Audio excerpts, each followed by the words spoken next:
নওশাদ সিদ্দিকী ভাইজান বলেছে আমি ক্ষমতা আসতে পারলে মানুষের পাশে দাঁড়াবো। ভাঙড়ের বিধায়ক নওশাদ সিদ্দিকী ভাইজান আমরা দেখেছি ভাঙড়ের মানুষ না গোটা জাতির হয়ে কথা বলছে। সেই নওশাদ সিদ্দিকী মনোনীত প্রার্থী অ্যাডভোকেট নূর ইসলাম মহাশয়কে ভোট দিয়ে আগামী দিন আমরা লোকসভায় পাঠাবো।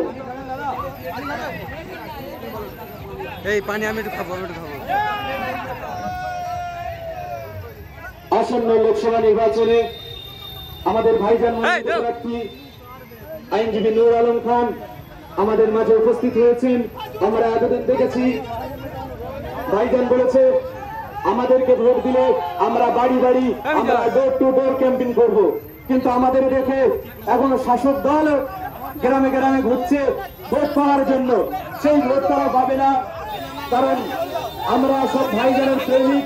আমরা বেরিয়েছি আমাদের মা বোনেরা যারা আছেন আমাদের প্রার্থী আইনজীবী নূর আলম খানকে সংবর্ধনা দিন।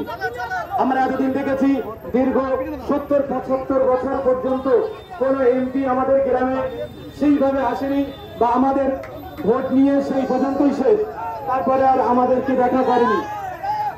সেই জন্য আমরা ভাইজানের মনোনীত প্রার্থী নূর আলম খানকে আমরা সংবর্ধনা দিচ্ছি। বন্ধুগণ,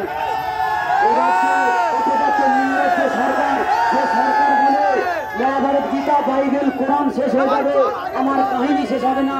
এই অপদার্থ নির্লজ্জ সরকারকে আগামী দিন আমরা 1 জুন আসছে দিন 7 নম্বর বাদাম খামচিহ্নে ভোট দিয়ে এই সরকারকে আমরা উপযুক্ত জবাব দেব।